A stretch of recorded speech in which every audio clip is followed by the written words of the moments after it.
The key turned in the lock with a satisfying click, but the sound that greeted me inside our newly built home was anything but. There, in the middle of our living room, stood Derek, my husband of 3 years, his arms folded and a smirk playing on his lips. "This house is mine, Evelyn. I'm going to live here with my parents. If you don't like it, you can leave," he said, his voice cold and devoid of the warmth I once knew. For a moment, I stood frozen, the words ricocheting in my mind.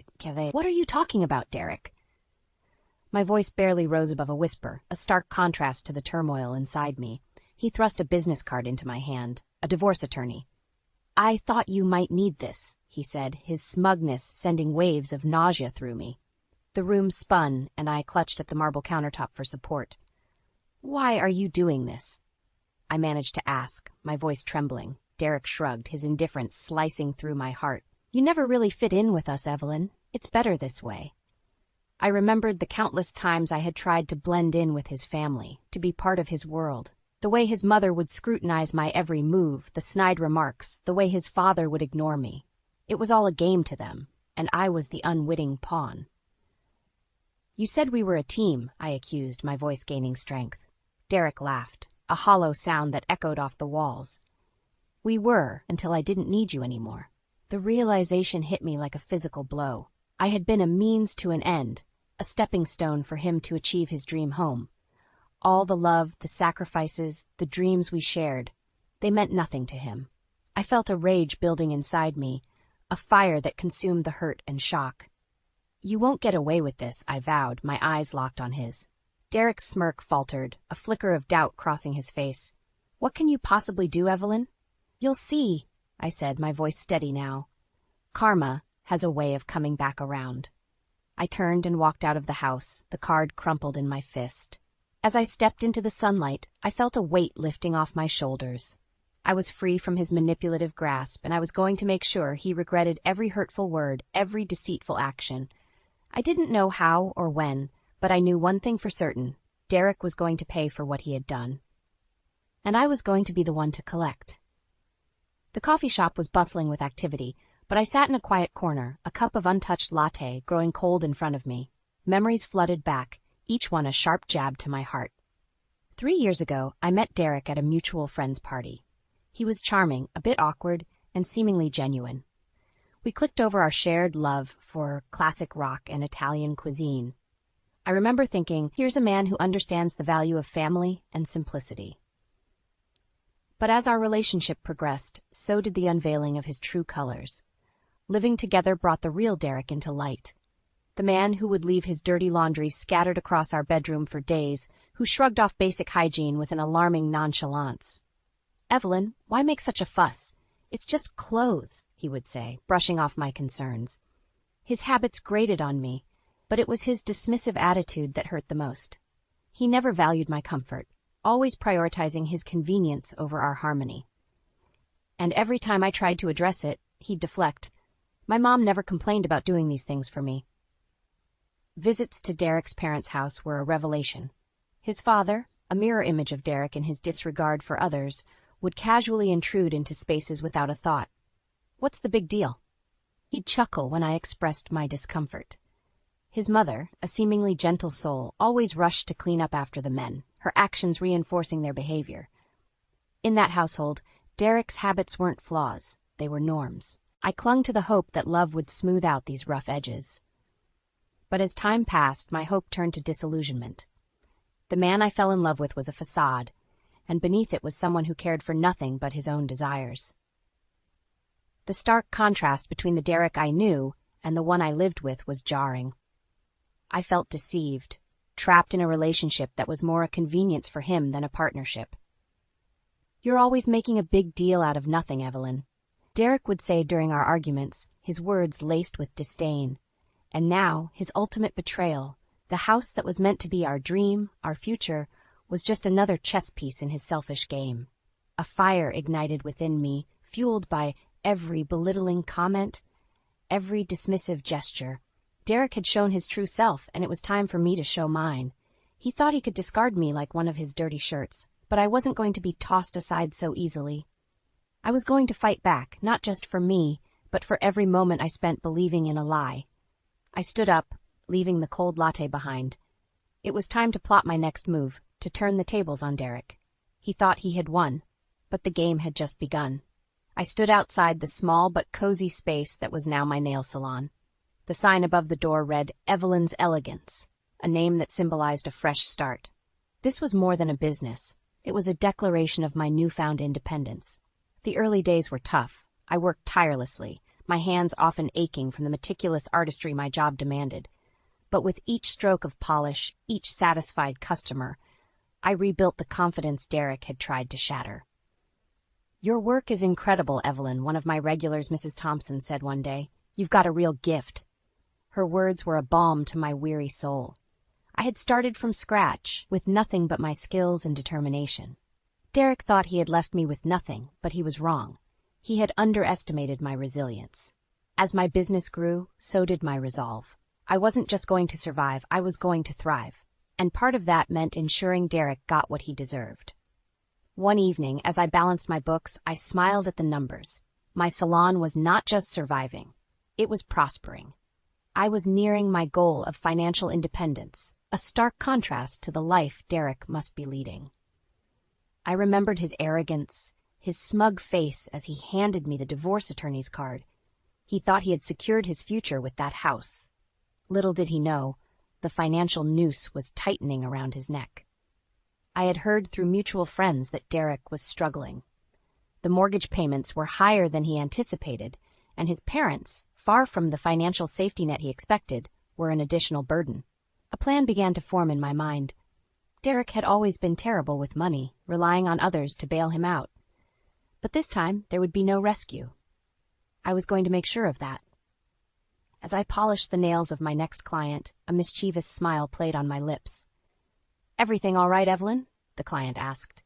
"Better than all right," I replied. "I'm just enjoying the thought of karma in action." In my mind, I pictured Derek, floundering under the weight of his decisions, his dreams crumbling like the walls of the house he had stolen from me. But this was just the beginning. I wasn't going to sit back and watch. I was going to be the architect of his downfall, and every step of his descent would be a step up for me. He had built his house on lies and deceit. It was only a matter of time before it all came tumbling down. And I, Evelyn, would be there to witness it. My hands clean, my conscience clear. The ringing of my phone broke the silence of the evening. I glanced at the caller ID. It was Derek. A sense of satisfaction washed over me. This was the moment I had been preparing for. "Hello, Derek," I said, my voice calm and composed. "Evelyn, you need to help me," he blurted out, his voice laced with panic. The desperation in his tone was music to my ears. "Why would I help you?" I asked, feigning ignorance. "It's the house, Evelyn. I can't afford the mortgage, and the bank is threatening foreclosure." I almost laughed at the irony. Derek, who had once flaunted his control and financial stability, was now at the mercy of his own poor decisions. "You were always so confident in your finances, Derek. What happened?" I prodded, unable to resist the urge to twist the knife a little deeper. I underestimated the costs, and my parents, they're draining me. I can't keep up with everything." I could picture him now, the once arrogant man, crumbling under the weight of reality. "That sounds like a tough situation," I replied, my voice dripping with feigned sympathy. "Evelyn, please, you were always the one who managed our finances better. I need you. I need your help." His plea was pathetic, and it filled me with a sense of power. This was the man who had thought he could discard me like yesterday's news. Now he was begging for my help. "Derek, you made your choice," I said firmly. "You chose that house over our marriage. You chose your comfort over our partnership. Why should I bail you out now?" There was a pause on the line, and I could almost hear the cogs turning in his head, trying to come up with a convincing argument. "I'll do anything, Evelyn. Please, I'm begging you." The word begging resonated in the air, a sweet vindication of all the hurt and betrayal he had caused me. "I'm sorry, Derek, you're on your own this time. Maybe it's time you learned to clean up your own mess," I said, a smirk forming on my lips. I hung up the phone before he could respond. A wave of exhilaration rushed through me. Derek was finally getting a taste of the consequences of his actions, and I had front-row seats to the show. As I sat there, basking in the glow of my small victory, I knew this was only the beginning. Derek's downfall was inevitable, and I was going to make sure he felt every bit of the pain he had inflicted on me. His house of cards was falling, and I wasn't going to lift a finger to stop it. After all, karma has a way of coming back around, and for Derek, it was only just beginning. The morning sun cast a warm glow over the thriving salon, now buzzing with activity. As I prepared for my first client of the day, a familiar face appeared at the door.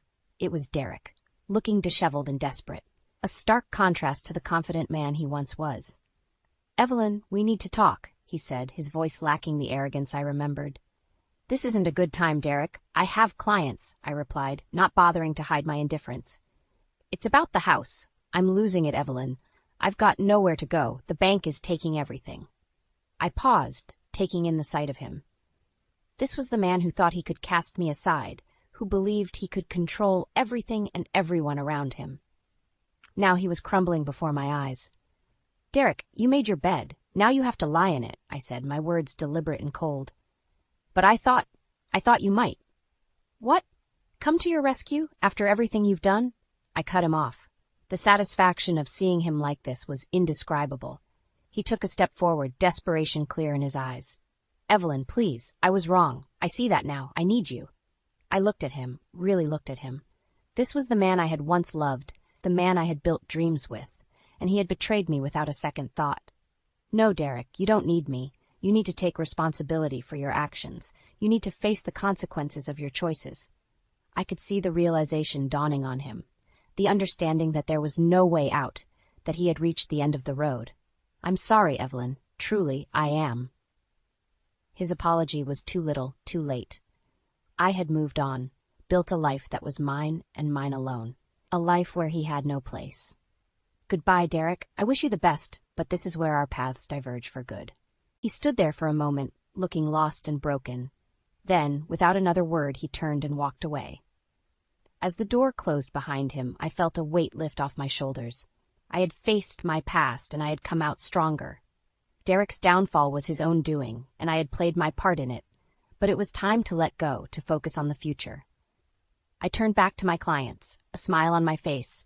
I was Evelyn, owner of a successful salon, a woman who had overcome betrayal and emerged victorious. My past with Derek was just that, the past. My future was bright, and it was all mine. The salon was closed for the day, and I sat alone, reflecting on the journey that had brought me here. The walls, once bare, now adorned with accolades and tokens of appreciation from clients, were a testament to my hard work and resilience. A knock on the door interrupted my thoughts. I hesitated, then stood to answer it. To my surprise, it was Mrs. Gardner, Derek's mother. "Evelyn, may I come in?" Her voice was timid, a stark contrast to the domineering woman I remembered. I nodded, curiosity piqued. "Of course, Mrs. Gardner. What brings you here?" She took a seat, her hands wringing in her lap. "I wanted to apologize, Evelyn, for everything." Her words took me aback. This was the woman who had sided with Derek, who had berated me for not conforming to their way of life. "Why now?" I asked, my voice steady despite the emotions swirling inside me. She sighed, a look of defeat in her eyes. "Since you left, everything has fallen apart. Derek lost the house and we're struggling to make ends meet. I see now how wrong we were, how we treated you." There was a part of me that wanted to relish in her misery, to savor the taste of vindication. But looking at her, a broken woman, I realized that my victory lay not in their downfall, but in my own rise. "Mrs. Gardner, I've moved on from that part of my life. What happened with Derek was unfortunate, but it led me to where I am today." She nodded, tears brimming in her eyes. "I just wanted you to know that I'm sorry, truly sorry. You didn't deserve any of it." I offered her a small smile. "Thank you for saying that. I hope things get better for you and your family." As she left, I felt a sense of closure wash over me. The chapter of my life that included Derek and his family was officially closed. I turned to gaze at my salon, my sanctuary. It was more than a business. It was a symbol of my strength, my independence, and my ability to overcome adversity. I had not only survived Derek's betrayal, I had thrived, and in doing so I had learned the most valuable lesson of all, that the best revenge is living well, and living well was exactly what I intended to do.